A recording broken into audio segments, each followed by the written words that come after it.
কি আরম্ভ হয়েছে দেশে আপনি দেখতে পাচ্ছেন, মানুষকে পাথর দিয়ে পিটিয়ে মেরে ফেলছে।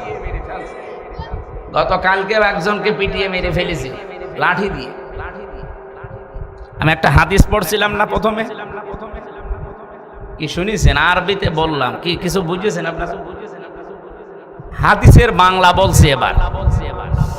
বিশ্ব নবীর কাছে হযরত আবু হুরায়রা থেকে বর্ণিত, নবীজির কাছে একটা লোক, এদিকে তাকান, একজন লোক এসে বলে, ইয়া রাসূলুল্লাহি আরাআইতা ইন জা রাজুলুন ইউরিদু আখযা মালি, হে আল্লাহর রাসূল, যদি কেউ আমার সম্পদ ছিনিয়ে নিতে আসে, চাঁদাবাজি করতে আসে, আমি কি করব? আমি মনে হয় এই হাদিস এখন বানালাম নাকি, ১৫০০ বছর আগে, মুসলিম শরীফের ২৫৭ নম্বর হাদিস। বাড়িতে যে আরবি বাংলা যে কোনো ভাষায় মিলিয়ে নেন। নবীজি বললেন, ফালা তুতিহি মালাকা, তুমি তোমার সম্পদ এই চাঁদাবাজকে দেবে না। কে বলছেন বলেন তো? বিশ্ব নবী। নবীজিকে আগে বললাম না কোনো কথা তিনি মন মতো বলতেন না, আল্লাহ যা বলতে বলছেন উনি তাই বলতেন। বিশ্ব নবী বললেন, না, তুমি তোমার মাল ওই চাঁদাবাজকে যে ছিনিয়ে নিতে আসে, জোর করে নিতে আসে, তাকে দেবে না। লোকটা এবার আশ্চর্যবোধক কথা বলছেন, ক্বালা আরাআইতা ইন ক্বাতালানি, হে নবী, এই সম্পদ যদি আমি তাকে দিতে না চাই তাহলে সে কিন্তু আমার সাথে মারামারি করবে, আমাকে মেরে ফেলতে পারে।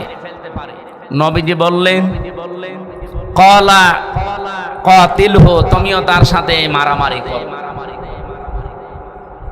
এই হাদিস শুধু এই মাগুরা জেলার জন্য না, সারা বাংলাদেশের জন্য আছে।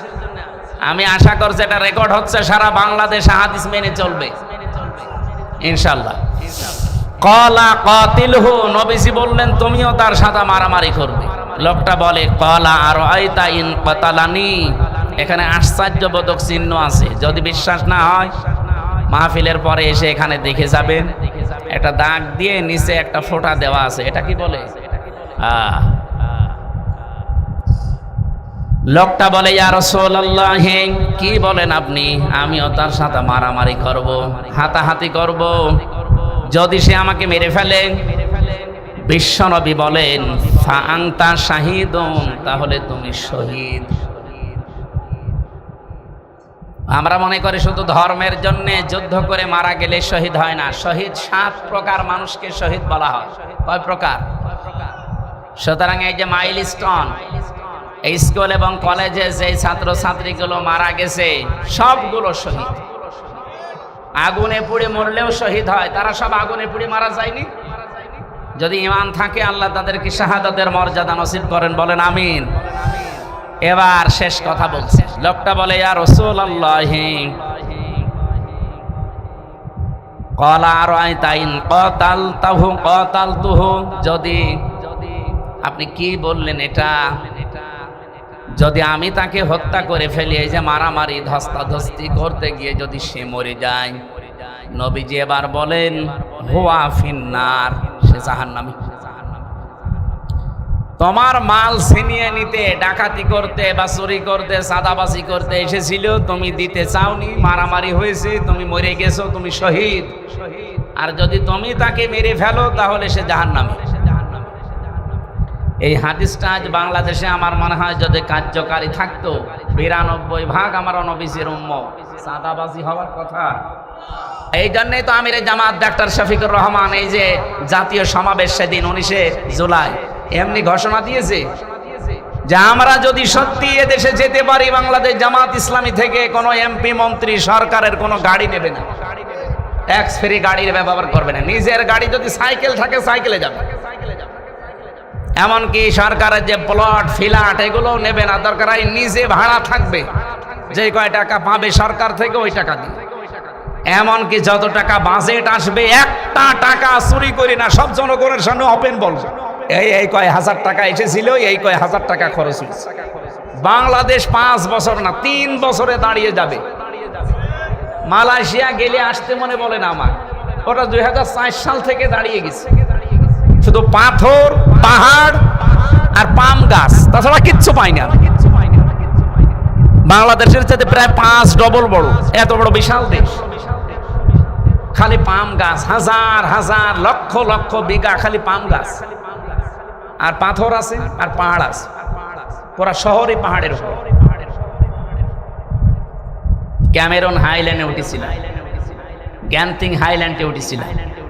এ মাটি থেকে কয়েক কিলোমিটার উপরে, নিচের দিকে তাকালে মনে হয় মানুষ পিপিলিকার মতো। এইরকম একটা দেশ যদি মাত্র 21 বছরে দাঁড়িয়ে যায়, 2004 সাল থেকে 25 সাল, কয় বছর? 21 বছরে যদি আজ বিশ্বের মানচিত্রে সিঙ্গাপুর দাঁড়িয়ে যায়, তারা থাইল্যান্ড, ওরা নারীর ব্যবসা করে খায়, তারা দাঁড়িয়ে যাচ্ছে। আর আমরা আজ 54 বছরে দাঁড়াতে পারি না এই কারণে 100 টাকা বাজেট, 3 টাকা খরচ, 97 টাকা খেয়ে ফেলিস, তো হবে কি করি?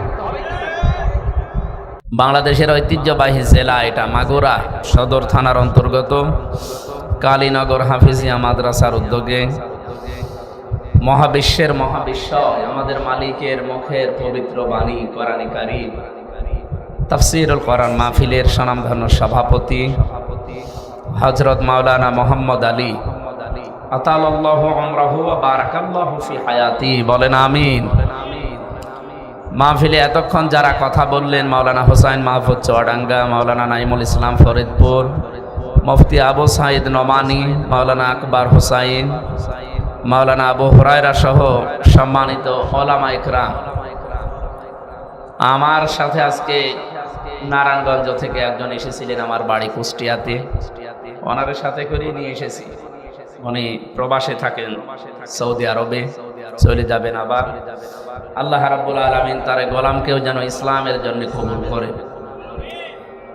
মঞ্চে বসা ওলামা ইকরাম, সামনে বসা মুসলমান ভাইরা, পর্দার আড়ালের সম্মানিতা মা এবং বোনেরা, প্রশাসনের ভাইরা, বিশেষ করে সেই 12টা থেকে বসে আছে ওনারা। আসলে আপনারা মিস্টেক করে ফেলেছেন প্রচারে, এটা দেওয়ার দরকার ছিল বাদ মাগরিব, দিয়ে দিয়েছে বাদ জোহর। ওনারা সেই আশায় এসে বসে আছে। প্রায় 10-12 জন প্রশাসনের ভাইরা যারা আজকে কষ্ট করেছে, তাদের পুরা এই কষ্ট যেন ইবাদত হিসাবে কবুল হয়। আমি আগস্টের 5 তারিখের পর থেকে, এর আগে তো কথা বলতে পারতাম না, কয়েকটা অনুষ্ঠানে আমি বলেছি বাংলাদেশের প্রশাসনে, বিশেষ করে অন্য যে বিভাগগুলো আছে সবগুলো বাদ, পুলিশ প্রশাসনে যারা আছে, আমি বারবার আহ্বান জানাচ্ছি এবং সামনেও জানাবো জোরালো ভাবে ইনশাআল্লাহ, যে এদের 8 ঘন্টা ডিউটির পরে যেই কয় ঘন্টা তারা ডিউটি করবে, ওভার টাইম হিসাবে তাদের এই টাকা দেওয়া যায়। আমার মনে হয় পৃথিবীতে একটাই চাকরি আছে যার ওভার টাইমের বেতন নেই, আছে? এইটা একটা অবিচার না? বৈষম্য দূর করার জন্য এতগুলো মানুষ জীবন দিল, এখনো এদের এই বৈষম্যটা দূর হয়নি। এটা দূর করা দরকার। ওনাদের যিনি দায়িত্বে আছেন, সর্বোচ্চ আইজি এবং স্বরাষ্ট্র উপদেষ্টা যিনি আছেন, তাদেরকে সহ বিশেষ করে আমাদের দেশের অভিভাবক এখন যিনি আছেন ডক্টর মোহাম্মদ ইউনূস, 2 নবীর নাম নিয়ে আপনি বসে আছেন, মোহাম্মদ আর কি ইউনূস, 2টা নবীর নাম, অন্তত যে কোনো একটা নবীর কাজ তো করা লাগবে। আর 2 নবী ছিলেন বৈষম্যের বিরুদ্ধে। আপনি ইউনূস নবীর জীবনী পড়ে দেখেন, বিশেষ করে মুহাম্মাদুর রাসূলুল্লাহ, তারপর জীবনী ব্যয় হয়েছে মানুষের কল্যাণে। এর ভেতরে মিথ্যা আছে? সুতরাং আমরা চাই এবং দাবি জানাচ্ছি জোরালো ভাবে। আমার দোলা ভাই প্রশাসনে আছি এই জন্য বলছি তা না, আমি নিজে তাদের পাশে থেকে তাদের কষ্ট দেখেছি। কিছু মানুষের কর্মকাণ্ডের কারণে এই পোশাকটাকে আজ এদেশের মানুষ অনেকে ঘৃণা করে। না, কিছু মানুষের কারণে সবাই কালার করলে তো একটা অবিচার হয়ে যাবে। যারা অপরাধ করেছে তাদের শাস্তি হোক, এটা আমরাও চাই। কিন্তু যারা নিষ্ঠার সাথে দায়িত্ব পালন করবে, পৃথিবীতে কোনো কাজ যেহেতু 8 ঘন্টার উপরে গেলেই তারে আমি দেখেছি ওভার টাইমের হিসাব করে বেতন দেওয়া লাগে। বাংলাদেশ সহ বিশ্বের যতগুলো দেশে আল্লাহ ছোট বয়সে আমারে নিয়ে গেল, অল্প বয়সে, আমি তো দেখেছি 8 ঘন্টার উপরে। কাউকে যদি 10 ঘন্টা ডিউটি করা লাগে, 10 ঘন্টার পরে যা করবেন তার হিসাব করে টাকা দেওয়া লাগে। আমরা চাই এটা যদি তাদের দেওয়া হয়, তাদের দুর্নীতির সংখ্যাও কমবে। আমি খুলনা রেঞ্জের ডিআইজি সাহেব সেদিন এসেছিল কুষ্টিয়াতে, ওনাকে বলেছিলাম যে এইটা করলে হয়। উনি উত্তর দিল যে এটা করলেও কিছু পুলিশ আছে তারা চরিত্র ভালো হবে না। হবে না তো সে পরে, আগে আপনি এটা করিয়ে দেন না কেন? 2 নম্বরে তাদের যে বিভাগটা আছে, পুলিশের যে বিভাগ, আমরা চাই এরা আলাদা থাকবে, সেপারেট থাকবে। এদের বাংলাদেশে কোনো নেতা নেত্রী নেতা খেতার কথা মতো চলা লাগবে না, এরা চলবে ওদের আইজির কথা মতো। ওদের বিভাগটা আলাদা করে দিলে এই দেশটা দুর্নীতি মুক্ত করতে কোনো বিভাগ লাগবে না, শুধু পুলিশই যথেষ্ট।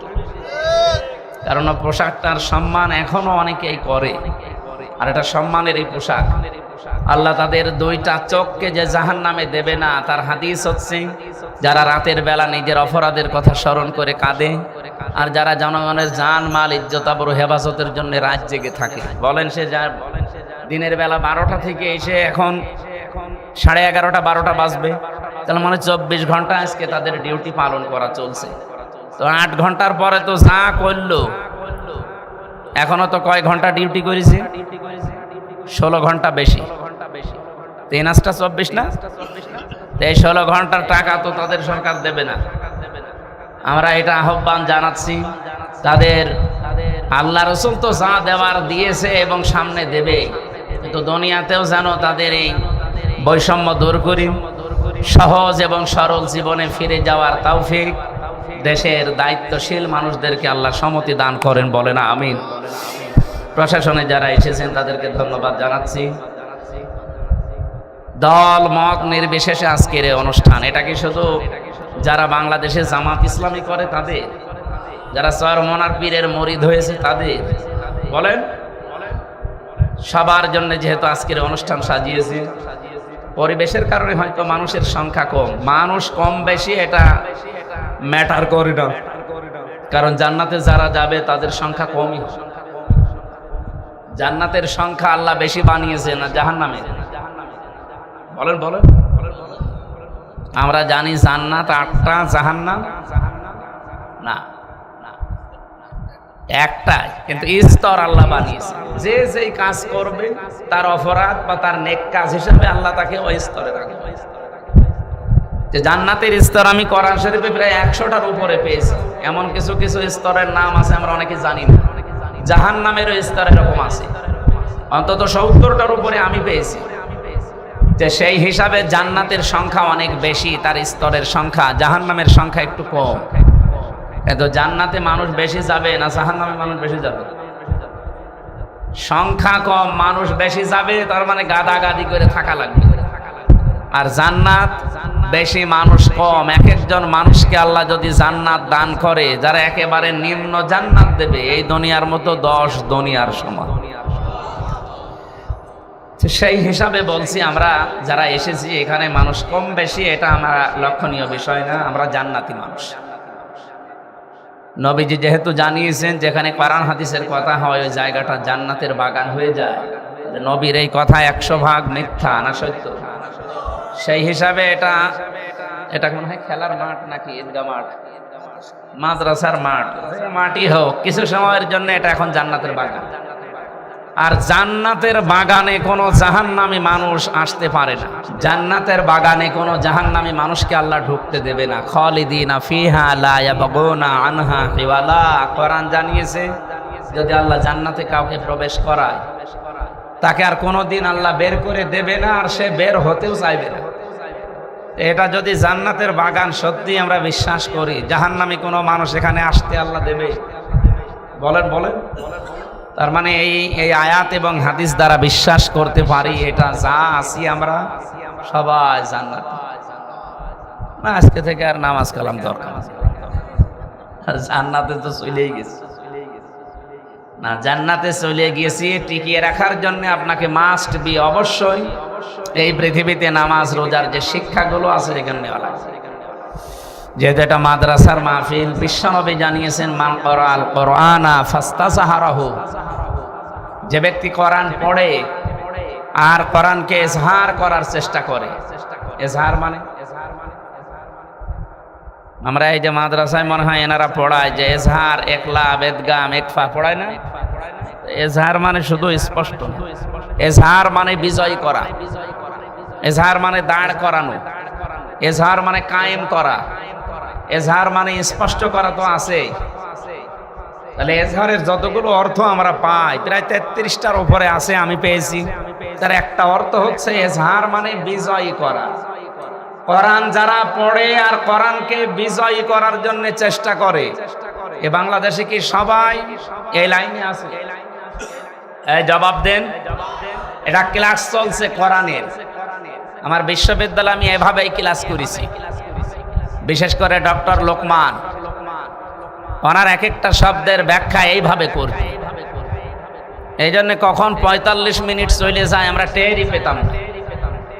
আর আমি এমনও স্যারের ক্লাস করেছি, ঘন্টা পার হয়ে যাচ্ছে, ও ছাতা কি বলছে ও নিজেও বোঝে না, আমিও বুঝি। অন্তত আপনি আধা ঘন্টা শুনেন, এখান থেকে যেন আধা ঘন্টায় কিছু নিয়ে বাড়ি যাওয়া যায়, ঠিক আছে না? কোরআন যারা পড়ে এবং কোরআনকে যারা এজহার করার চেষ্টা করে, বলেন এই যে দেশে এখন প্রায় 18 কোটির উপরে মানুষ, 92% আমরা মুসলমান, অন্য ধর্মের কথা বাদ দিলাম, আমরা যারা এই 92% মুসলমান এই দেশে কোরআন অন্তত না পড়লেও বিশ্বাস করি না? বলেন বলেন। কিন্তু হাদিসের দ্বিতীয় শব্দ কি? ফাস্তাজহারাহু। এই যে মাঝখানে ফা আছে, ফা আরবি গ্রামার অনুযায়ী, বালাগাত মানতেক অনুযায়ী আমি 19টা অর্থে ব্যবহার পাই। এখানে আজকের মাহফিলের সভাপতি উনি মনে হয় সুপার, অবশ্যই কামেল পাস, অনার্স মাস্টার্স করা, নাই তো ওই জায়গায় যেত না। এখানে যারা মাদ্রাসার দায়িত্বে আছে অবশ্যই দাওরা পাস, নাই কামেল পাস। এই ফা শব্দটা 19টা অর্থে আসে। আমি 13 নাম্বার কায়দায় পেয়েছি বালাগাত মানতেকের ভেতরে। আপনার নবীজি আন্দাজে তো কোনো শব্দ মুখ দিয়ে বের করার কথা না, আমাদের মতো কি বাঁচাল নাকি? যা মনে আসে তাই বলে। ওমা ইয়ানতিকু আনিল হাওয়া ইন হুয়া ইল্লা ওয়াহয়ুন ইউহা। বিশ্বনবী কোনো কথা বলেন না যতক্ষণ জিবরাইল তাকে কিছু না বলে। জিবরাইল পর্যন্ত একটা কথাও আমাদের সামনে, নবীজির সামনে বলে না যতক্ষণ আল্লাহ জিবরাইলকে বলতে না বলে। তার মানে নবীজি যা বলেছেন, কার কথা? ডাইরেক্ট ইনডাইরেক্ট সব আল্লাহর কথাই। কোরআন শরীফটা ডাইরেক্ট, আর নবীজি যেগুলো বলেছে হাদিস আমরা মনে করি ওটা ইনডাইরেক্ট। মাতলু গয়রে মাতলু বলা হয়, একটু ভালো করে খেয়াল করেন। ফাস্তাজহারাহু এ শব্দের মাঝে ফাটা কেন দিয়েছেন তিনি? কোরআন শুধু পড়লেই হবে না, কোরআন যদি কেউ 4টা বিষয় খেয়াল করে পড়ে, কোরআন যদি কেউ শুদ্ধ করে পড়ে। এখানে যেহেতু কোরআন শব্দটা এসেছে, আমি ব্যাখ্যা পড়তে গিয়ে দেখলাম পুরা কোরআন শরীফের ভেতরে কোরআন পড়ার ব্যাপারে আল্লাহ 3টা শব্দ দিয়েছেন, ওয়ারা, রাতালা আর তালাওয়া। এই 3টা শব্দের অভিধান দেখেন, 4টা বিষয় পাবেন। আমি অনেকগুলো অভিধানের কিতাব দেখেছি, এর অর্থ বের করার পরে পরে মিলালাম তাফসিরের সাথে, হাদিসের সাথে, পুরাপুরি আমি পাইনি। ডক্টর জাকির নায়েক, ওনার 13 খণ্ড লেকচার আছে, এগুলো বাংলায় ডাবিং করা আছে। পরবর্তীতে আমি একটা লেকচারে দেখি এই শব্দের ব্যাখ্যায় তিনি 4টা বিষয় নিয়ে এসেছেন। কেউ যদি কোরআন শরীফ শুদ্ধ করে পড়তে চায়, কমপক্ষে তার 4টা শর্ত মানা লাগবে। 1 নম্বরে তার শুদ্ধ করে পড়া লাগবে। কি করে? 2 নম্বরে ওটা বুঝতে হবে। 3 নম্বরে ওটা জীবনে সে যেন মানে। 4 নম্বরে ওটা মানলেই হবে না, মানুষ যেন মানতে পারে, সেই ব্যবস্থা করে দেওয়া লাগবে। কয়টা? বলেন বলেন। আমি সবাইকে বলছি, যারা দাঁড়িয়ে আছেন, বসে আছেন, শুয়ে আছেন, বলেন তো কোরআন শরীফ আমরা যারা পড়ি, হয়তো শুদ্ধ করে আমরা পড়ি, অনেকে এ হকটা আদায় হয়েছে। এখানে বাম পাশে যে 2 জন বসে আছে, এদিকে তাকান, এনারা 2 জন শুদ্ধ করে কোরআন শরীফ পড়ে, আমরা বিশ্বাস করি। 2 নম্বরে ওনারা বোঝে কোরআন শরীফ। কি কথা বুঝতেছে? 2 জনে আলেম। 3 নম্বরে ওনারা যতটুকু পড়েছে ব্যক্তিগত জীবন, সর্বোচ্চ পারিবারিক জীবন, এ পর্যন্ত মানতে পারে। সামাজিক জীবন, অর্থনৈতিক জীবন, রাজনৈতিক জীবন, আন্তর্জাতিক জীবনে মানা ওনাদের না, ওনাদের বাবাদের দ্বারা সম্ভব। এখন বলেন বলেন, শর্ত পেলাম কয়টা? ওনাদের যে 2টা শর্ত পর্যন্ত শেষ, 3 নাম্বারটা মানতে পারছে। কত দূর মানতে পারে? ব্যক্তিগত জীবনে, পারিবারিক জীবন। কিন্তু এরপরে যতগুলো জীবন এখনো আছে, এখনো প্রায় 7টা জীবন আছে।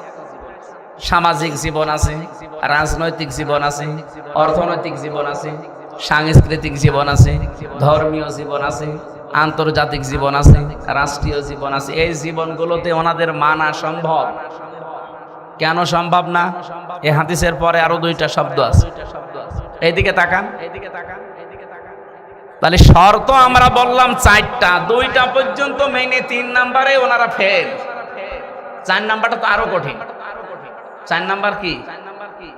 শুধু নিজে মানলেই হবে না, মানুষ যেন মানতে পারে সেই ব্যবস্থা করে দেওয়া লাগবে।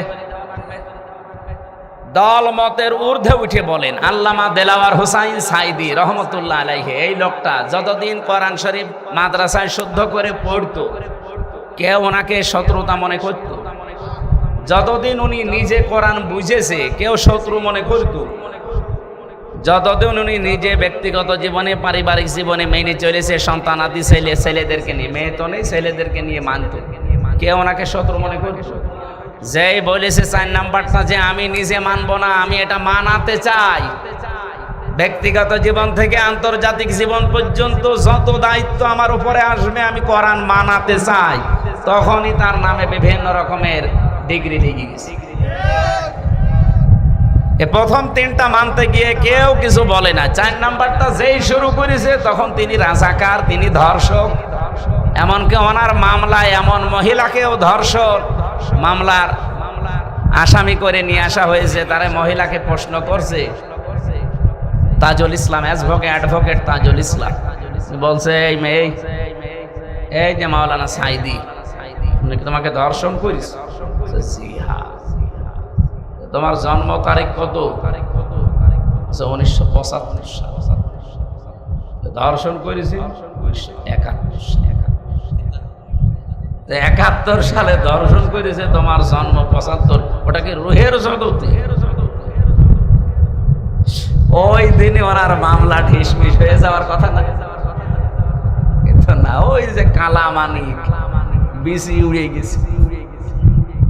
এমনি তো বিসি উড়ে যায়নি।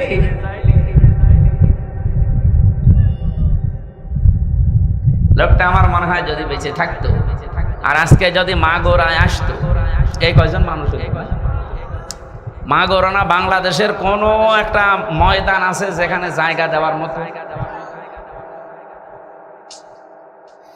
জালেমরা এমন একটা কাজ করে দিল। আর আমার একদিন দেখা হয়েছিল জেলখানা, আমিও তো 3 বছর ছিলাম, উনি ছিল 13 বছর। একদিন হালকা 10 মিনিটের জন্য দেখেছিলাম, তারপরে আর পাইনি। পরের দিন শুনলাম যে উনি মারা গেছে। মারা গেছে না, ওনাকে মেরে ফেলা হয়েছে। আমরা চাচ্ছি এই 54 বছরে, শুধু 15.5 বছর না, 54 বছরে যত অবৈধ হত্যা হয়েছে বিভিন্ন কায়দায়, বিচারের নামে আর বিচারের বাইরে, সব হত্যার বিচার করা লাগবে। আগামীতে কেউ আর এরকম উল্টা পাল্টা হত্যা করতে পারবে না। কি আরম্ভ হয়েছে দেশে আপনি দেখতে পাচ্ছেন, মানুষকে পাথর দিয়ে পিটিয়ে মেরে ফেলছে। গতকালকেও একজনকে পিটিয়ে মেরে ফেলেছে লাঠি দিয়ে। আমি একটা হাদিস পড়ছিলাম না প্রথমে, কি শুনেছেন? আরবিতে বললাম, কি কিছু বুঝেছেন আপনারা? হাদিসের বাংলা বলছি এবার। বিশ্ব নবীর কাছে, হযরত আবু হুরায়রা থেকে বর্ণিত, নবীজির কাছে একটা লোক, এদিকে তাকান, একজন লোক এসে বলে, ইয়া রাসূলুল্লাহি আরাআইতা ইন জাআ রাজুলুন ইউরিদু আখযা মালি, হে আল্লাহর রাসূল, যদি কেউ আমার সম্পদ ছিনিয়ে নিতে আসে, চাঁদাবাজি করতে আসে, আমি কি করব? আমি মনে হয় এই হাদিস এখন বানালাম নাকি, 1500 বছর আগে, মুসলিম শরীফের 257 নম্বর হাদিস। বাড়িতে যে আরবি বাংলা যে কোনো ভাষায় মিলিয়ে নেন। নবীজি বললেন ফালা তুতিহি মালাকা, তুমি তোমার সম্পদ এই সাদাবাজকে দেবে না। কে বলছেন বলেন তো? বিশ্ব নবী। নবীজিকে আগে বললাম না কোনো কথা তিনি মন মতো বলতেন না, আল্লাহ যা বলতে বলছেন উনি তাই বলতেন। বিশ্ব নবী বললেন না, তুমি তোমার মাল ওই চাঁদাবাজকে যে ছিনিয়ে নিতে আসে, জোর করে নিতে আসে, তাকে দেবে না। লোকটা এবার আশ্চর্যবোধক কথা বলছেন, কলা রায়তা ইন কাতালানি, হে নবী এই সম্পদ যদি আমি তাকে দিতে না চাই তাহলে সে কিন্তু আমার সাথে মারামারি করবে, আমাকে মেরে ফেলতে পারে। নবীজি বললেন কলা কাতিলহু, তুমিও তার সাথে মারামারি করো। এই হাদিস শুধু এই মাগুরা জেলার জন্য না সারা বাংলাদেশের জন্য আছে। আমি আশা করছি এটা রেকর্ড হচ্ছে, সারা বাংলাদেশ হাদিস মেনে চলবে ইনশাআল্লাহ। কলা কাতিলহু, নবীজি বললেন তুমিও তার সাথে মারামারি করবে। লোকটা বলে কলা আরাইতা ইন কাতালানি, এখানে আশ্চর্যবোধক চিহ্ন আছে, যদি বিশ্বাস না হয় মাহফিলের পরে এসে এখানে দেখে যাবেন। একটা দাগ দিয়ে নিচে একটা ফোঁটা দেওয়া আছে, এটা কি বলে? লোকটা বলে ইয়া রাসূলুল্লাহ, কি বলেন আপনি? আমিও তার সাথে মারামারি করব, হাতাহাতি করব, যদি সে আমাকে মেরে ফেলে। বিশ্বনবী বলেন ফা আনতা শাহীদুন, তাহলে তুমি শহীদ। আমরা মনে করি শুধু ধর্মের জন্য যুদ্ধ করে মারা গেলে শহীদ হয় না। শহীদ 7 প্রকার মানুষকে শহীদ বলা হয়। কয় প্রকার? সুতরাং এই যে মাইলস্টোন, এই স্কুল এবং কলেজে যে ছাত্র ছাত্রীগুলো মারা গেছে সবগুলো শহীদ। আগুনে পুড়ে মরলেও শহীদ হয়, তারা সব আগুনে পুড়ে মারা যায়নি। যদি ঈমান থাকে আল্লাহ তাদেরকে শাহাদাতের মর্যাদা নসিব করেন, বলেন আমিন। এবার শেষ কথা বলছে, লোকটা বলে ইয়া রাসূলুল্লাহ, ক্বালা আরাইতা ইন কাতালতুহু, যদি আপনি কি বললেন এটা, যদি আমি তাকে হত্যা করে ফেলি, এই যে মারামারি ধস্তাধস্তি করতে গিয়ে যদি সে মরে যায়। নবীজি এবার বলেন হুয়া ফিন্নার, সে জাহান্নামী। তোমার মাল ছিনিয়ে নিতে, ডাকাতি করতে বা চুরি করতে, চাঁদাবাজি করতে এসেছিল, তুমি দিতে চাওনি, মারামারি হয়েছে, তুমি মরে গেছো, তুমি শহীদ। আর যদি তুমি তাকে মেরে ফেলো তাহলে সে জাহান্নামী।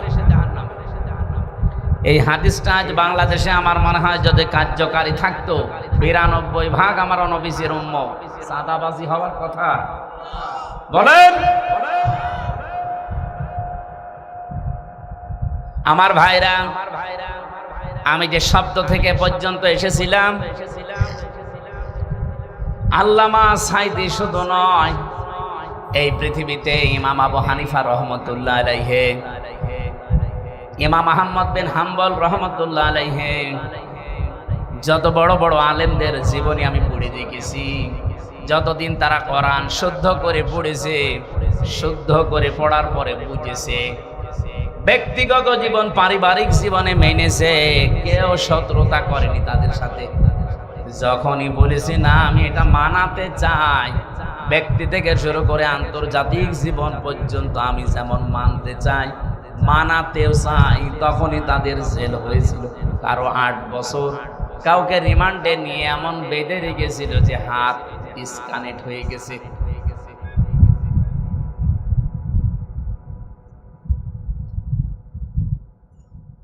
জীবনী পড়তে গিয়ে দেখেছি হযরতে আবু হানিফা রহমতুল্লাহ আলাইহি 8 বছর শুধু জেলখানায় কাটাননি, তাকে বিষ দিয়ে শেষ পর্যন্ত মেরে ফেলেছে।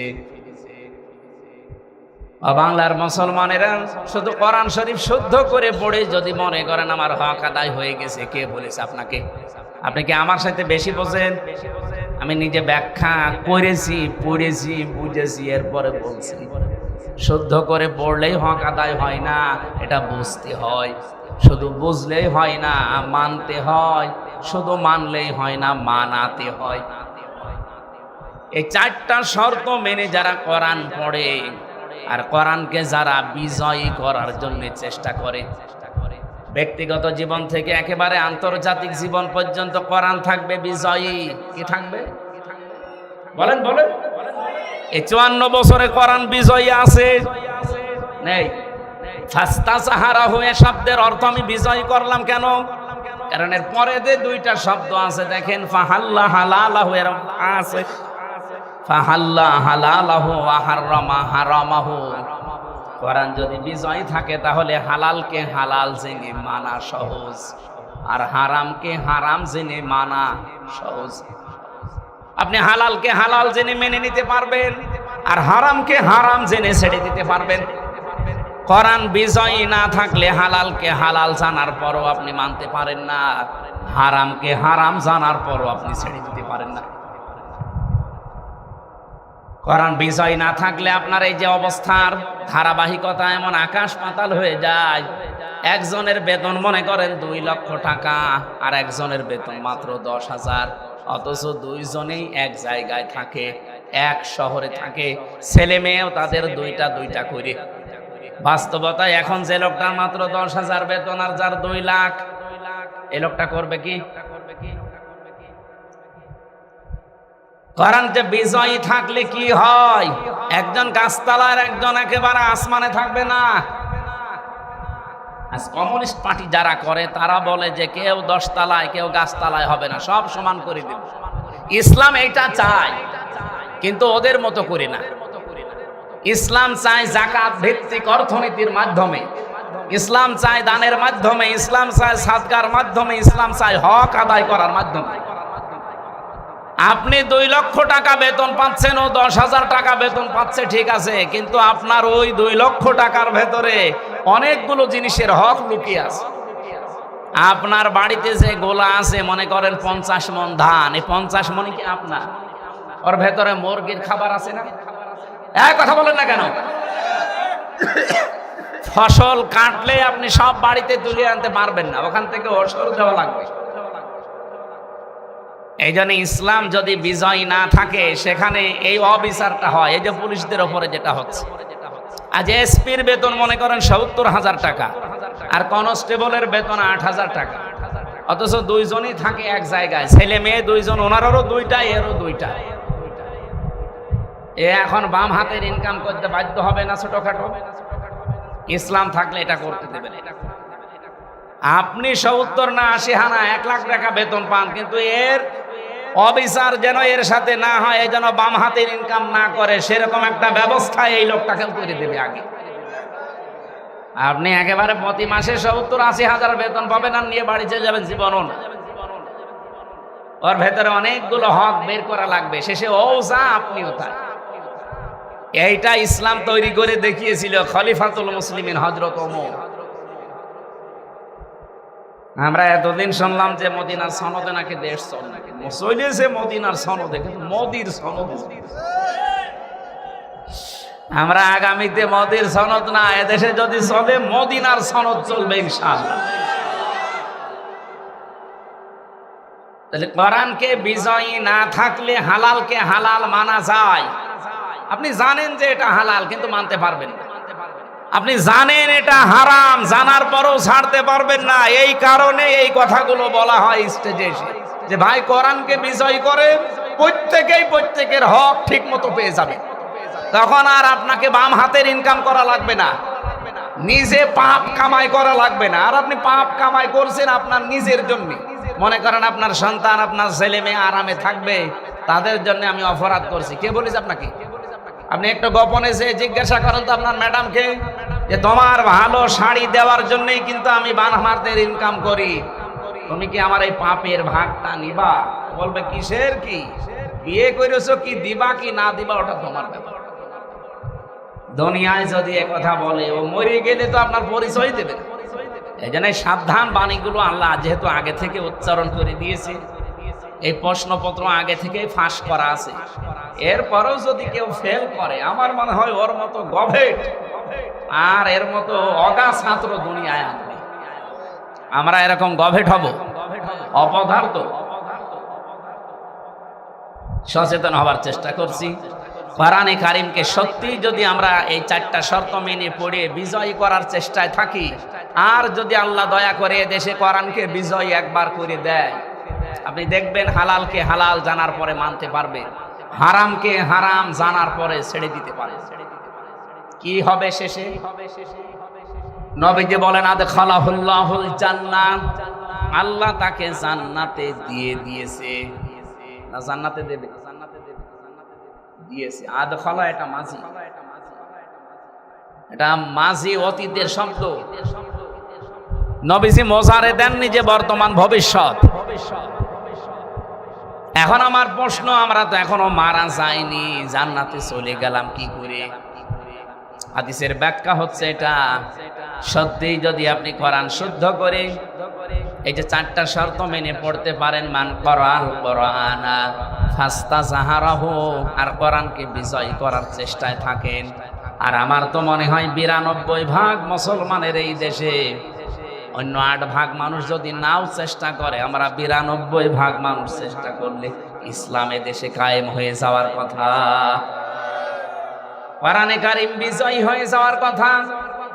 যদি কোরআন বিজয় হয়ে যায় তাহলে আপনি হালালকে হালাল জেনে মানতে পারছেন, আর হারামকে হারাম জানার পরে ছেড়ে দিতে পারছেন। নবীজি বলেন এরকম একটা ব্যক্তি, পরিবার, সমাজ আর রাষ্ট্র যদি গঠন হয়ে যায়, মানুষ যেন বিশ্বাস করে যে আমি জান্নাতে আছি। যে সমাজে আপনি যাকাত ভিত্তিক অর্থনীতি দেখতে পাবেন, তখন চুরি থাকবে না, ডাকাতি থাকবে না, চাঁদাবাজি থাকবে না, মানুষ অভাবের তাড়নায় মানুষের ঘরের শীত কাটবে না। আমাদের মতোই রক্ত মাংসে গড়া মানুষ ছিলেন হযরতে খলিফাতুল মুসলিমিন, 5ম খলিফা বলা হয় ইসলামের, ওমর ইবনে আব্দুল আজিজ রাহমাতুল্লাহ আলাইহি। ওনার জামানায় একটা লোক বস্তার ভেতরে যাকাতের পয়সা নিয়ে ঘুরতেছিলেন এলাকায়। যাকাত কে নেবে, যাকাত কে নেবে? 7টা দিন একাধারে ঘুরেছেন, একটা লোক পাননি যে বলবে যে যাকাত আমার দরকার। কেন, ওই দেশে কি গরিব মানুষ ছিল না? 7 দিন একাধারে ঘুরতেছে, বিশাল এরিয়া। সৌদি আরব কিন্তু বাংলাদেশের মতো এতটুকু দেশ না, এই দেশের 14টা দেশ জোড়া দিলে যত বড় হবে বাংলাদেশ, সৌদি আরব একাই অত বড়। আমি পুরাটা ঘুরেছি, এত বড় বিশাল দেশ, 7 দিন ঘুরতেছে, একটা লোক পাইনি। ক্লান্ত শ্রান্ত হয়ে গাছের নিচে বসে একটু বিশ্রাম নিচ্ছে, খেজুর গাছের নিচে। দেখে একটা লোক, চিন্তা করছে এই লোকটা তো খেজুর গাছের নিচে পরিশ্রান্ত হয়ে পড়ে আছে, মনে হয় গরিব মানুষ হবে। কাছে যেয়ে বলছে, ভাই আমার এই বস্তার ভেতরে কিছু টাকা নিয়ে ঘুরতেছি, যাকাত দেব, মানুষ পাই না, আপনি আমার এই টাকাগুলো নেন। আপনারে দেখে মনে হচ্ছে গরিব মানুষ। লোকটা মাথার নিচে যে বাস্তা ছিল ওইটা তুলে এসে বলছে, আপনার কি মনে হয় যে বাস্তার ভেতরে ছিঁড়া কাটা আছে? আপনি ঘুরতেছেন কয়দিন আমি জানি না, আমি আর 7 দিন একাধারে ঘুরতেছি, আমার এই বাস্তার ভেতরে যাকাতের টাকা নিয়ে একটা লোক এত বড় এরিয়ায় পেলাম না যে এসে বলবে যে যাকাত আমার লাগবে। কি দিয়ে হয়েছিল এটা বলেন তো? কোরআন দিয়ে। বলেন বলেন, আমি কি গল্প বলছি আপনার সামনে? এই দৃশ্য আমরা দেখতে চাই না, শুধু শুনে শেষ করলে হবে, এটা দেখা লাগবে না সামনে। ফাত্তাবিউস সিয়াদাল আ'নাক, নবীজি বলেন তোমাদের ওই জামানায়, যে জামানায় তোমরা বাস করবে, ওই জামানায় যারা ইসলামকে পূর্ণাঙ্গভাবে মানার জন্য সর্বোচ্চভাবে চেষ্টা করবে, যাদের দ্বারা তোমরা দেখবে যে এরা ইসলামকে সত্যি জায়গা মতো নিয়ে যেতে পারবে, তোমার দায়িত্ব হচ্ছে তাদেরকে সমর্থন করা। এই হাদিসটা আমার মনে হয় এখন বলার পরে সবাই বুঝেছেন, আমি কিন্তু বানাইনি। ফাত্তাবিউস সিয়াদাল, শেষের শব্দগুলো আমার মনে নেই, এটা মুসলিম শরীফের হাদিস। বিশ্বনবী বলেন এই পৃথিবীতে যখন দেখবে যে যাদের দ্বারা ইসলামকে রাষ্ট্রে প্রতিষ্ঠিত করা সম্ভব, আমার উম্মতের দায়িত্ব হচ্ছে তাদেরকে সমর্থন করা। বাংলাদেশে এখন 73টার উপরে দল কাজ করছে, ধর্মীয় এবং জেনারেল মিলে। আপনি বুকে হাত দিয়ে বলেন তো, এই দেশে এখন ইসলামকে ব্যক্তিগত জীবন থেকে আন্তর্জাতিক জীবন পর্যন্ত প্রত্যেকটা দিক আর বিভাগে চালাতে পারে সঠিকভাবে এই দেশে যেই দল, ওই দলকে সমর্থন করা আপনার এখন দায়িত্ব। যারা পারে আপনি করবেন তাদের।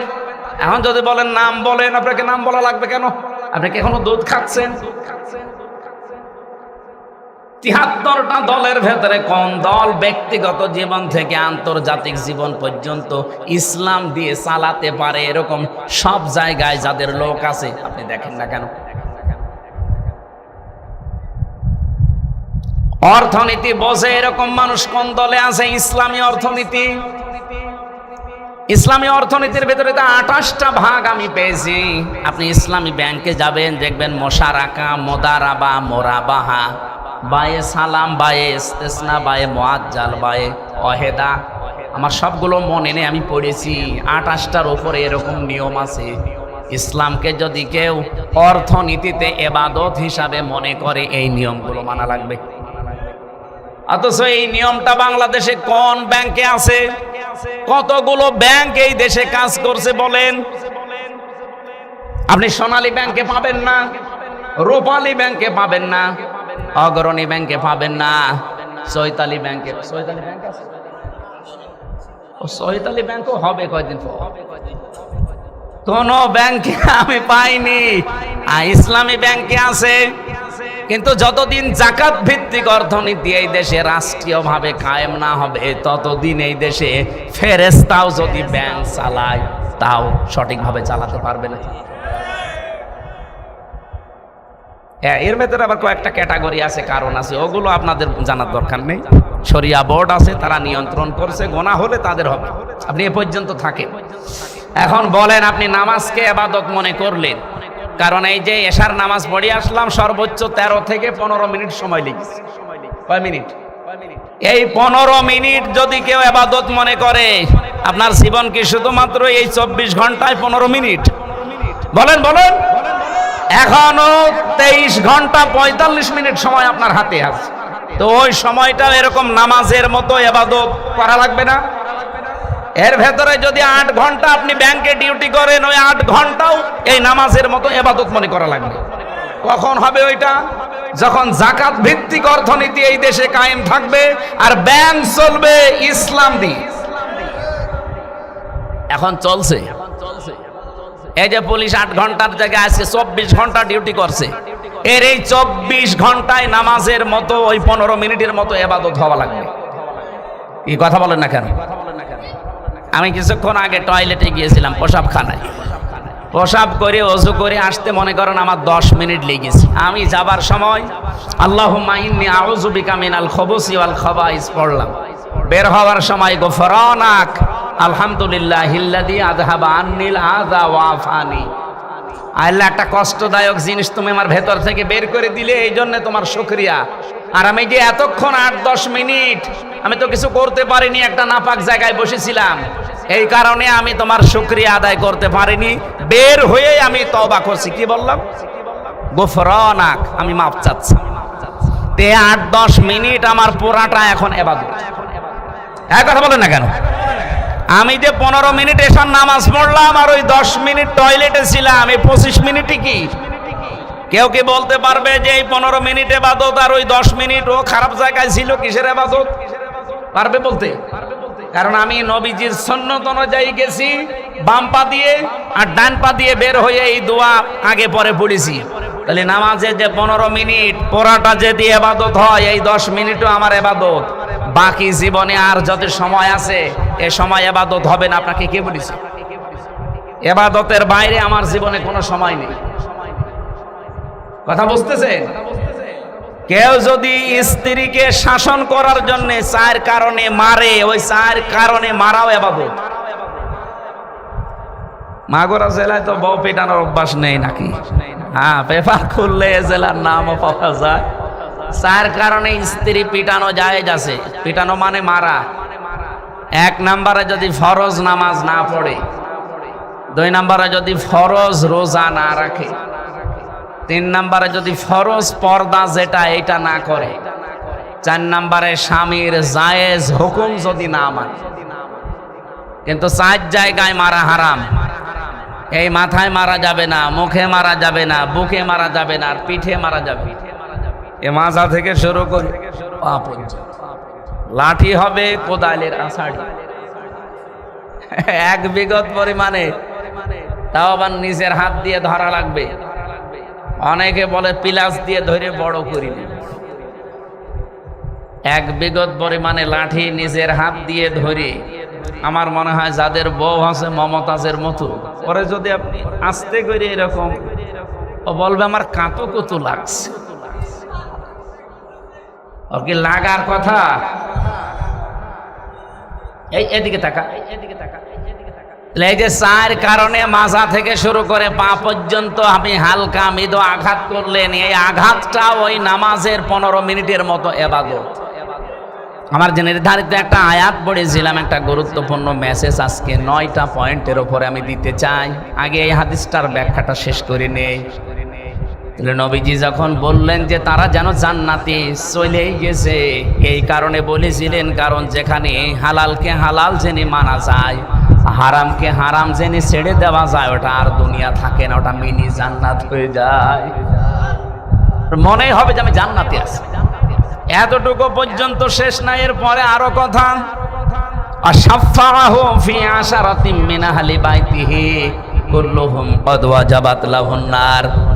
আল্লাহ পাক বলেন, নবীজি বলেন, আল্লাহ তাকে এমন 10 জনের ব্যাপারে সুপারিশ করার অনুমতি দেবে যাদের জন্য জাহান্নামে যাওয়া ওয়াজিব হয়ে গিয়েছিল। এমন মানুষকে সে সুপারিশ করে শুধুমাত্র কোরআনের এই বিধানগুলো মানার কারণে আল্লাহ তাকে জান্নাতে নেওয়ার সুযোগ করে দেবেন। আমি সহ যারা এখানে এসেছি হাদিসটা মানার জন্য আজকে থেকে চেষ্টা চালাবো ইনশাআল্লাহ। আরো জোরে বলেন ইনশাআল্লাহ। দরুদ আর সালাম পাঠের মাধ্যমে সূরা মুহাম্মদ একটা মাত্র আয়াত পড়েছি। কোন সূরা? বলেন বলেন। সূরা মুহাম্মদের মাত্র একটা আয়াত পড়েছি। আমাদের নবীজির নাম মুহাম্মদ, ওনার নামে আল্লাহ এই সূরাটা নাজিল করেছেন। রব্বুল আলামিন বলেন, আল্লাযীনা আমানু ওয়া সাদ্দু আল্লাযীনা কাফারু ওয়া সাদ্দু আন সাবিলিল্লাহি আযাল্লা আমালাহুম। একটু খেয়াল করে শুনবেন ভাই, কিন্তু অনেক কষ্ট লাগে একটা সাবজেক্ট বানাতে। আজকের আলোচনার বিষয় হচ্ছে ইসলাম বিরোধী সমাজে, ইসলাম বিরোধী সমাজে কি কি কাজ হয় সেই কাজগুলো আমরা দেখব। আমাদের তো আর ইসলাম বিরোধী সমাজ আমরা মনে করি না, কিন্তু হচ্ছে এরকম কিছু কাজ। সূরা মুহাম্মদের আয়াতের ভেতরে আল্লাহ 1 নম্বরে দিয়েছেন আল্লাযীনা কাফারু, যারা কাফের, ওয়া সাদ্দু আন সাবিলিল্লাহ, এবং আল্লাহর পথ থেকে যারা মানুষকে ফিরিয়ে রাখার জন্য সর্বাত্মক চেষ্টা চালায়। কি হবে তাদের? আদাল্লা আমালাহুম, আমি আল্লাহ নিজে তাদের যত ভালো কাজ আছে সব নষ্ট করে দেব। আমলের বহু বচন আমাল, আমল মানে কাজ, আমাল মানে কাজ সমূহ, হোম মানে তাদের। আদাল্লা ইউদিল্লু বাবে ইফাল, এটা যদি দল্লা শব্দ হতো, দল্লা ইয়াদিল্লু, তাহলে বাংলা অর্থ দাঁড়াতো আপনি নিজেই নিজের কাজ নষ্ট করে ফেলেছেন, নিজেই নিজের আমল আপনি ব্যর্থ করে দিয়েছেন। কিন্তু আদাল্লা বাবে ইফাল থেকে আসার কারণে বাংলা অর্থ দাঁড়াচ্ছে আল্লাহ নিজে দায়িত্ব নিয়ে আপনার যত ভালো কাজ ছিল সবগুলো নষ্ট করে অলরেডি দিয়েছে। বলেন নাউজুবিল্লাহ। বলেন তো আমাদের ভালো কাজ মন্দ কাজের সওয়াব বা দুনিয়াতে আখেরাতে যে শাস্তি দেওয়ার একচ্ছত্র মালিককে? ওয়াল্লাযীনা কাযযাবু বিআয়াতিনা ওয়া লিকাইল আখিরাতি ফাহাবিতাত আমালুহুম হাল ইয়াজজাউনা ইল্লা মা কানু ইয়ামালুন। সূরা আরাফের 147 নম্বর আয়াতে আল্লাহ জানিয়েছেন, যারা আমার আয়াতকে যারা মিথ্যা মনে করে, আমার সাথে সাক্ষাৎ হবে এটা যারা বিশ্বাস করে না, হাবিতাত আমালুহুম, তাদের জীবনের যত আমল, ভালো কাজ মন্দ কাজ, সব ভালো কাজগুলো আমি আল্লাহ নষ্ট করে দেই। হাল ইয়াজজাউনা ইল্লা মা কানু ইয়ামালুন, আমি যদি কারো আমলের পুরস্কার না দেই তে কে আছে তোমাদের আমলের পুরস্কার দেবে? আর যাদের উপরে ভরসা করে বসে আছো তাদেরই আমলের পুরস্কার কে দেবে? ও মাগুরাবাসী, এবার আমি একটা একটা করে পয়েন্টগুলো বলছি। দুনিয়াতে যারা কুফরি করেছে আল্লাহর আয়াতের সাথে, আল্লাহর বিধানের সাথে, এবং আল্লাহর পথ থেকে মানুষদেরকে যারা দূরে সরানোর জন্য বিভিন্ন কলা কৌশল অবলম্বন করে, যতগুলো রাস্তা তারা হাতে নেয়, যতগুলো কর্মসূচি হাতে নেয়, তার এক নাম্বারে কোরআনে কারিমে সূরা লোকমানের ভেতরে আল্লাহ একটা দিয়েছেন, ওয়া মিনান নাসি মাই ইয়াশরি মিনান নাসি মাই ইয়াশতারি লাহওয়াল হাদিস লিয়ুদিল্লা আন সাবিলিল্লাহি বিগাইরি ইলম ইলা আখিরি আয়াত। আল্লাহ পাক বলেন মানুষের ভেতরে অনেক মানুষ এমন আছে এরা অনর্থক কথাবার্তা ক্রয় করে নিয়ে আসে টাকা পয়সা দিয়ে। গান বাজনা, সিনেমা, থিয়েটার, নভেল, নাটক, উপন্যাস, বিভিন্ন বাজনা যেগুলো শয়তান ব্যবহার করে, এরকম কিছু টাকা পয়সা দিয়ে তারা কিনে নিয়ে আসে। এমন অনুষ্ঠানগুলো খরিদ করে মেলা লাগিয়েছে, অথবা এমন একটা নাম দিয়েছে যেখানে ওই জিনিস পাওয়া যায় না। বৃক্ষ মেলা নাম দিয়েছে, বৃক্ষ নেই। শিশু মেলা নাম দিয়েছে, শিশু নেই। শুধু শিশুর খালারা আর মামারা, এরকম মেলা নেই। নাম দিয়েছেন আপনি শিশু মেলা, কই শিশু কই? বই মেলা নাম দিয়ে এমন এমন বইগুলো সেখানে আমদানি করে যেগুলো পড়লে আরো মানুষের চরিত্র খারাপ হয়। এই সমস্ত কাজ কারবার যারা টাকা পয়সা দিয়ে করে, কেন করে জানো? এদের উদ্দেশ্য হচ্ছে এই কাজের দ্বারা তারা আল্লাহর বিধান থেকে, আল্লাহর পথ থেকে দূরে সরে থাকবে। আজ বাংলাদেশে বহু মুসলমান এই ধান্দায় এই কাজগুলো করে।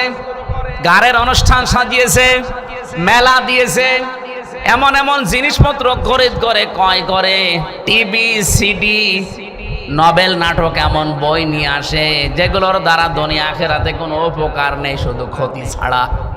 ওদের উদ্দেশ্য হচ্ছে এগুলো মানুষ ক্রয় করবে, পড়বে, নিয়ে আসবে, সময় নষ্ট হবে, আল্লাহর পথ থেকে দূরে সরে থাকবে।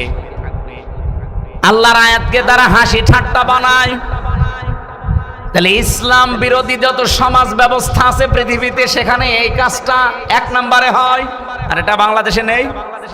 এগুলো কাফেররা আর কয়জন করছে? নামধারী মুসলমানরাই বেশি করছে। কারণ 92% মুসলমান আমরা। কাফের আর কয়জন আছে এই দেশে? 100 জনের মাত্র 8 জন আছে কাফের। তারা তো এত মুসলমানকে খারাপ কাজে লাগাতে পারে না। পারছে আমাদের ভেতরে নামধারী কিছু ইমানদার মুসলমানেরা, তারা আল্লাহর পথ থেকে মানুষকে সরানোর জন্য অনর্থক এই জিনিসপত্রের আয়োজন করে। 2 নম্বরে তারা শুধু আয়োজন করে শেষ করে না, তারা আল্লাহর পথে বাধা দেওয়ার জন্য উঠে পড়ে লাগে। এটা সূরা হামিম সেজদার 26 নম্বর আয়াতে আপনি এই তথ্যটা পাবেন। ওয়াকালাল্লাযীনা কাফারু লা তাসমাউ লিহাযাল কুরআন ওয়ালগাউ ফীহি লাআল্লাকুম তাগলিবুন। ওই জামানায় কাফেরেরা বলতো সব চলতে দাও, কিন্তু মুহাম্মদ যেখানে কোরআন আলোচনা করে ওইটা শোনাও যাবে না, চলতে দেওয়াও যাবে না। আজ তো হয়তো 1500 বছর আগের সেই সময় নেই, সময় পাল্টিয়েছে। আজ আয়ামে জাহিলিয়াতের যুগ নেই, কিন্তু এই বাংলাদেশে আমরা এখন দেখতে পাই কোরআনের সঠিক কথা বলতে গেলে রাজনীতি হচ্ছে, এই কথা বলেই সে অনুষ্ঠানও বন্ধ করে দেয়। আমার মনে হয় এরা যদি নবীর জামানায় থাকতো, এরা নবীকেও বাধা দিত। ইসলাম বিরোধী সমাজে এই কাজটা হয়। তারা কোরআনের আলোচনা শুনতে রাজি না, সব চলুক, কোরআনের সঠিক কথা বলতে গেলে বিভিন্ন নাম দিয়ে সেটা বন্ধ করে। এটা অন ইসলামিক সমাজে এই কাজগুলো হয়। আমি কিছু মানুষের জীবন দেখে আশ্চর্য হয়ে গেছে। যে বাইরে কয়েকদিন আগে ছিলাম মালয়েশিয়াতে, সিঙ্গাপুরে, থাইল্যান্ডে। এরাও আমাদের মতো রক্ত মাংসে গড়া মানুষ। আল্লাহ যে একজন আছে এ মানুষগুলো জানে না। এমন এমন জায়গায় গিয়েছিলাম যে দেখি এক বাজারে, কুকুরের বাজার, কুকুর জবাই করে মাথা রেখে দিয়েছে, মনে হচ্ছে ছাগলের মাথা। বিড়াল বেঁধে গেছে, 15-20টা বিড়াল বেঁধে গেছে। ব্যাং 4-5 কেজি ওজনের ব্যাং, এক একটা ব্যাং প্রায় 7-8 হাজার টাকা, 2000 টাকা কেজি। কাঁকড়া এই 1.5 কেজি 2 কেজি ওজনের কাঁকড়া। এরপরে শামুক। আমি একজনকে জিজ্ঞাসা করছি এই মাথাগুলো কিসের? বলছে হুজুর ডগ। ডগ মানে এরা মানুষ। আল্লাহ রসুল পরকাল মরে যাওয়ার কোনো চিন্তা নেই। রাত 1:30, 2টা, 3টার সময় আসতাম হোটেলে ফিরে, দেখি ওই বাজারে বয়ফ্রেন্ড গার্লফ্রেন্ড, এক হাতে মদের বোতল, এক হাতে সিগারেট, আর বুকের ভেতরে বান্ধবী। বলেন নাউজুবিল্লাহ। আর পোশাক আশাক তো আল্লাহ রসুল জান কি পরে না পরে। এই যে কঠিন অবস্থা এদের জীবন হচ্ছে, এই রাত 11:30, 12টা থেকে শুরু করে ওই একেবারে ফজরের আজান দিলে আবার যার যার ঘরে চলে যায়, সারাদিন ঘুমায়, আবার রাত 11টা 12টায় আসে। কি জীবন বলেন তো? আল্লাহ সেই তুলনায় অন্তত ভেতরে হালকা পাতলা ইমান তো আমাদের দিয়েছে। আর এমন একটা দেশে আছি যেখানে অন্তত আমরা 100 ভাগের, এই সিঙ্গাপুরের মতো 95 জন অমুসলিম না, 5 ভাগ মাত্র মুসলমান ওই দেশে। আর আমরা এখানে 92 ভাগ একাধারে আমরা মুসলিম। এরপরও যদি অন ইসলামিক সমাজে যেই কাজগুলো হয়, এখানে সেই কাজগুলোই হয়। ওদের ভেতরে আর আমাদের ভেতরে পার্থক্য কি? ওরা সরাসরি কুকুর খাচ্ছে, বিড়াল খাচ্ছে, আর আমরা সরাসরি গরু খাচ্ছি, ছাগল খাচ্ছি। অন ইসলামিক সমাজে এই কাজগুলো হয় যে কোরআনে বাধা দেয়, বিভিন্ন অনর্থক জিনিসপত্রের আমদানি করে, গান বাজনা বলেন, সিনেমা, নভেল, নাটক, থিয়েটার, উপন্যাস, এগুলো আমদানি করে মানুষকে আল্লাহর পথ থেকে তারা দূরে সরানোর চেষ্টা চালায়। 3 নম্বরে পেয়েছি, তারা গরিবদেরকে শত্রু মনে করে। এই দেশে এখন গরিবদেরকে শত্রু মনে করে। এখন মনে করেন যে কি বলেন আপনি, গরিবদেরকে শত্রু মনে করে মানে? হ্যাঁ, জাহান্নামে যেই মানুষগুলো মুসলমান দাবি করার পরেও যাবে, তাদের 4টা কারণ পেয়েছি আমি। তার ভেতরে 1 নাম্বার কারণ হচ্ছে তারা অলাম না কোন তিআমুল মিসকিন। ওরা মুসলমান দাবি করতো কিন্তু নামাজ পড়তো না। এই আয়াত দ্বারা যেটা আমি ফতোয়া বের করতে পেরেছি, মুসলমান দাবি করেও যদি কেউ নামাজ না পড়ে, বাংলাদেশে সে যে দল করুক, ও জাহান্নামে যাবে। বলেন তো এই কথা কি ফেরেশতারা জাহান্নামের যে দারোয়ান আছে মালিক, ওই ফেরেশতা জাহান্নামের মানুষদেরকে জিজ্ঞাসা করবে, মা সালাকাকুম ফি সাকর, এই সাকার নামক যে জাহান্নামের স্তর, এই জায়গায় কেন আসলে? 1 নম্বরে যত মানুষ আছে জাহান্নামে, প্রথম নম্বরে জবাব ক্বালু, সবাই বলবে লাম নাকু মিনাল মুসাল্লিন, নামাজ পড়তাম না।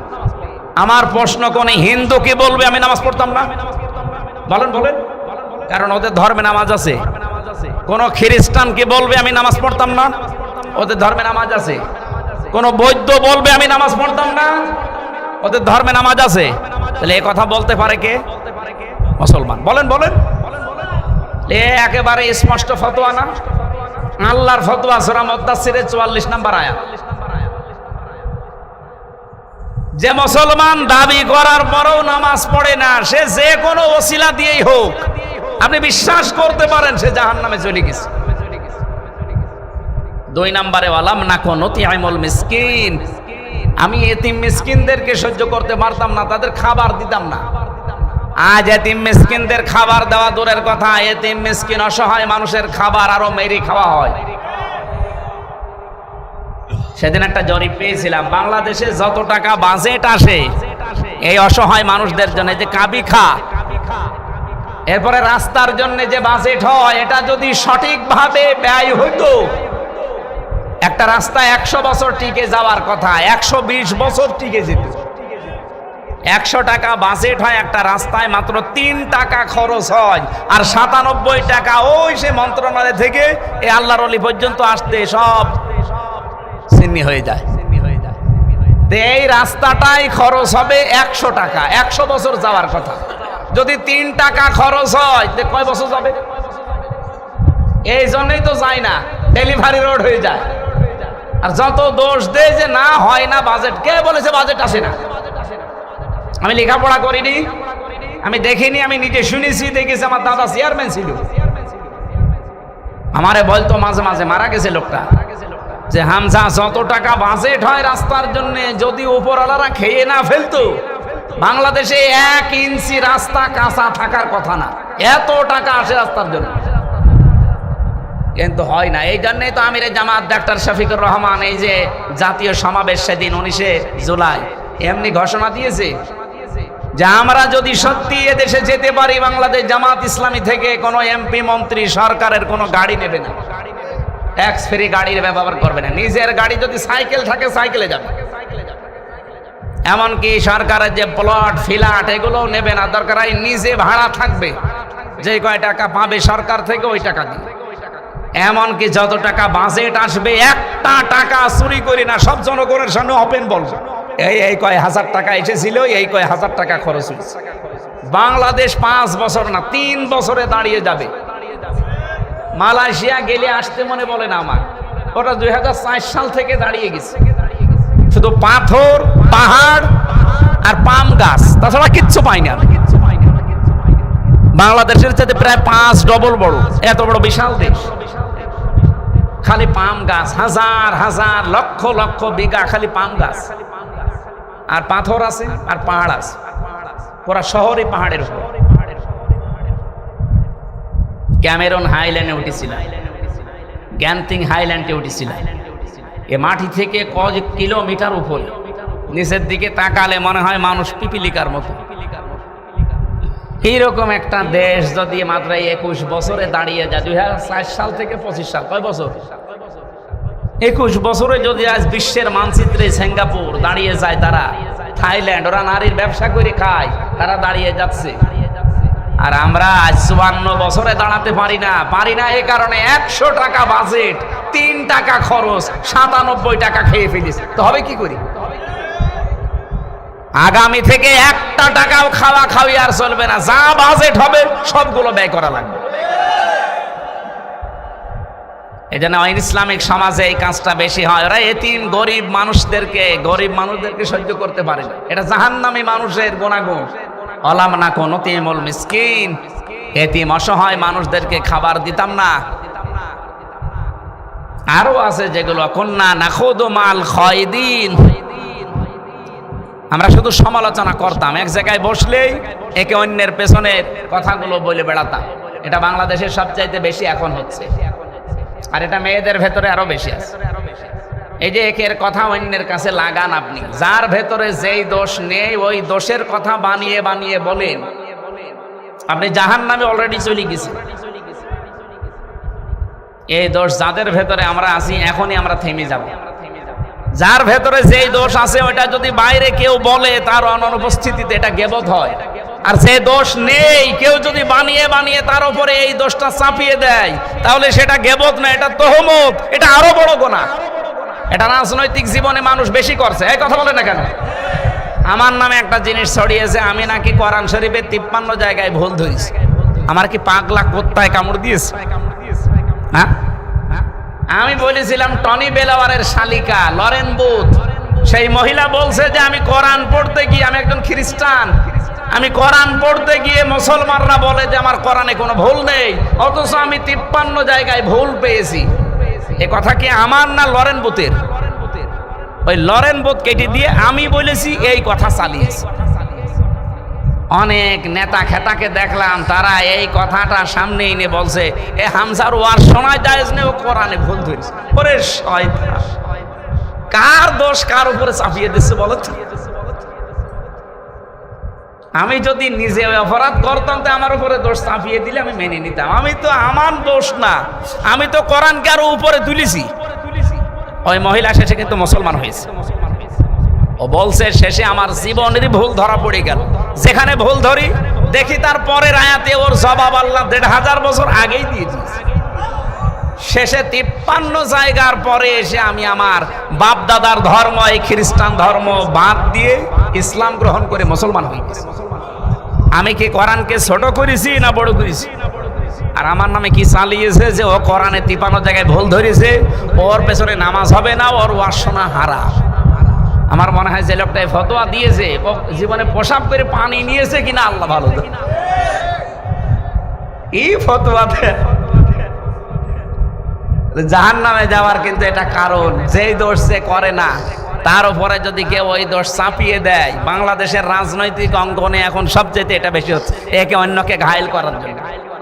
আল্লাহ তুমি আমাদের এই দেশের নেতা খেতাদেরকে একটু হেফাজত করো, বলেন আমিন। আরো জোরে বলেন আমিন। কন্যা নুকাজ্জিবু বিয়াউমিদ্দিন, 4 নম্বরে তারা বলবে আমরা কিয়ামতে বিশ্বাস করতাম না, মিথ্যা মনে করতাম। বহু মানুষের চরিত্র আমাদের এই কিয়ামতে যে জবাব দেওয়া লাগবে আল্লাহর সামনে দাঁড়িয়ে, এটা আমরা বিশ্বাস করি না। এর পরের পয়েন্টে পেয়েছিলাম তারা সম্পদ খরচ করে ঠিক, কিন্তু সম্পদ খরচ করতে গেলেই বাধা প্রাপ্ত হয় আল্লাহর পথে খরচ করতে গেলে। এরপরে বেশি বিদ্রোহকারী যারা, 29 নম্বর আয়াতে আছে সূরা মুতাফফিফিনের, ইন্নাল্লাযীনা আজরামু কানু মিনাল্লাযীনা আমানু ইয়াদহাকুন। এই মানুষগুলো যখন ইমানদার মানুষদের সামনে দিয়ে পেছনে দিয়ে হেঁটে যায়, একটু দূরে যেয়ে শুধু এদের বিদ্রূপ করে, ঠাট্টা করে, উপহাস করে, উল্টাপাল্টা নাম তাদের নামের আগে পরে লাগিয়ে দেয়। আমার নামে যদি এখন চালাই যে এ রাজাকার ছিল বা চেতনায় রাজাকার ছিল, হাসি পায় না বলেন? আমার বাবার আজকে আমি আসার সময় জিজ্ঞাসা করছিলাম, আব্বা আপনার বয়স? উনি আমার যে হিসাব দিল ওনার বয়স এখন 60 বছর। আমার এখন 33, আমার বাবার 60। তাহলে আমার সাথে বাবা বড় কত? 27 বছর। 27 বছর না? উনি 25 বছরে বিয়ে করেছে, 2 বছর পরে আমি। সেই হিসাবে বললাম, হিসাব করি 60 বছর, 54 বছর আগে দেশে যুদ্ধ হয়েছে, ওই সময় ওনার বয়স 6 বছর। 6 বছরে মানুষ রাজাকার হয়, আর তার ছেলে আমি কিসের রাজাকার? এখন যদি আপনি সেই ধোয়া, সেই 54 বছরের আগের ধোয়া এখনো তোলেন, আপনি কি দেশকে এগিয়ে নিতে চাচ্ছেন না পিছিয়ে নিতে চাচ্ছেন? এই ভণ্ডামিগুলো বাদ দেন। এদেশের মানুষ এখন ওইটা আর খায় না, কারণ এখন যারা আমরা রাজনীতিতে আছি অধিকাংশ গুলোই আমরা এখন এই 54 বছরের পরে। এই কথা বলেন না কেন? আমরা 47ও দেখি নাই, আমরা এই দেশে 54ও দেখি নাই, এমনকি এই দেশে আমরা 71ও দেখি নাই। আমি দেখেছি সর্বোচ্চ 24। সুতরাং কথা বললে এই দেশে 24 নিয়ে কথা বলা লাগবে। আমরা বিস্তারিত নিচের দিকে আর গেলাম না। এরপরে ইসলাম বিরোধী সমাজে পেয়েছি বাতিলের প্রতি তারা ঈমান আনে, ওয়াল্লাযীনা আমানু বিল বাতিলি ওয়া কাফারু বিল্লাহি উলাইকা হুমুল খাসিরুন। 6 নম্বরে পেয়েছি মুখে মুখে তারা ঈমান আনার কথা বলে, কিন্তু তাদের অন্তরে ঈমান নেই। সূরা বাকারার 8 নম্বর আয়াতে এটা আছে। মানুষের গোলামি থেকে মুক্ত হওয়ার চেষ্টা তারা করে, কিন্তু সেই সমাজে পারা যায় না। এটা সূরা বালাদের ভেতরে আছে 11 থেকে শেষ পর্যন্ত। আমি শুধু পয়েন্টগুলো বললাম, একটু বাড়ি যেয়ে মিলিয়ে দেখবেন যে ইসলাম বিরোধী সমাজে যে কাজগুলো হয় বাংলাদেশে তার সব কয়টা হচ্ছে। এই পয়েন্টগুলো সব আমি কি বানিয়েছি? বলেন, 1500 বছর আগে আল্লাহ এখানে দিয়েছে, সেখান থেকে আমি শুধু নোট করে আপনাদের শোনালাম। ফাক্কু রাকাবা আও ইতআমুন ফি ইয়াউমিন যী মাসকাবা। এখানে প্রায় যতগুলো আয়াত আছে আল্লাহ রাব্বুল আলামিন ইসলাম বিরোধী সমাজে যে কাজগুলো হয়, আমাদের এই দেশ পৃথিবীর 2য় বৃহত্তম একটা মুসলিম দেশ। এত মুসলমান পৃথিবীর কোন দেশে, আর একটা দেশে আছে শুধু ইন্দোনেশিয়া, তাছাড়া কোনো দেশে পৃথিবীতে নেই। এরপরে আমরা, আর সেই দেশে অন ইসলামিক যত কাজ, থাইল্যান্ডে যা হয় সব যদি এই দেশে হয়, সিঙ্গাপুরে যা হয় সব যদি এই দেশে হয়, থাইল্যান্ড আর বাংলাদেশের পার্থক্য কি? আমরা আগামীতে এই দেশকে থাইল্যান্ড বানাবো না মালয়েশিয়া? বলেন বলেন। ইনশাআল্লাহ এই দেশ মালয়েশিয়াকে ছাড়িয়ে যাবে। শুধুমাত্র কোরআনে কারিমকে 5 বছর লাগবে না, 3 বছরের জন্য ছেড়ে দেবেন। এই আহ্বান শুধু আপনাদের কয়েকজনকে না, বাংলাদেশের 18 কোটি মানুষের সামনে আমি এই মিডিয়ার মাধ্যমে রাখলাম। আল্লাহ যেন আমাদের সম্মতি দান করেন, বলেন আমিন। আল্লাহুম্মা আমিন। লা ইলাহা ইল্লা আনতা সুবহানাকা ইন্নী কুনতু মিনাজ জালিমিন। রব্বুল আলামিন, রাত 12টা প্রায় বেজে যাচ্ছে। আজ 2 দিন আমি অসুস্থ হয়ে পড়ে আছি হাসপাতালে। খুব কষ্ট করে হলেও আজকে এখানে এসেছিলাম। ঘন্টাখানিক কথা বলবো মনে স্থির করেছিলাম, 1 ঘন্টা 15 মিনিট হয়ে গেছে। যতটুকুই বলেছি, আল্লাহ তুমি আমাদের জীবনে সেট করে দাও। এ সুন্দর আয়োজন করতে গিয়ে 3বার তারা বাধাপ্রাপ্ত হয়েছে প্রাকৃতিক দুর্যোগের কারণে। এরপরেও তারা কোরআনে কারিমের অনুষ্ঠানে এই বৃষ্টির ভেতরে সাজিয়েছে। এখন বৃষ্টির সিজন, কখন বৃষ্টি নেমে যায় জানা যায়, বলা যায় না। এই জন্য আমরা শেষ করে দিয়েছি। সামনে তাহাজ্জুদের নামাজ, ফজরের নামাজ, কর্মজীবন আছে। যতটুকুই শুনেছি, এই ক্লাসটা তুমি আমাদের জীবনে আমল করার তৌফিক দাও। আজকের মাহফিলের সভাপতি একজন আলেম মানুষ, বাম পাশে আরেকজন আলেম বসে আছে। আল্লাহ আলেমদেরকে আলেম হিসাবে কবুল করো। যত আলেম এখানে কথা বলেছে, আল্লাহ আলেমদেরকে তুমি মঞ্জুর করো। বিশেষ করে প্রশাসনের যে ভাইগুলো আজকে কষ্ট স্বীকার করেছে, এদের জীবনের অভাবগুলো দূর করে দাও। এদের স্বভাব তুমি হযরতে ওমরের মতো বানিয়ে দাও। আল্লাহ এদের মা বাবা, স্ত্রী, পুত্র, আত্মীয় স্বজন ছেড়ে বাংলার বিভিন্ন প্রান্তে যারা দায়িত্ব পালন করে, বাংলার এই প্রশাসনকে তুমি কবুল আর মঞ্জুর করো।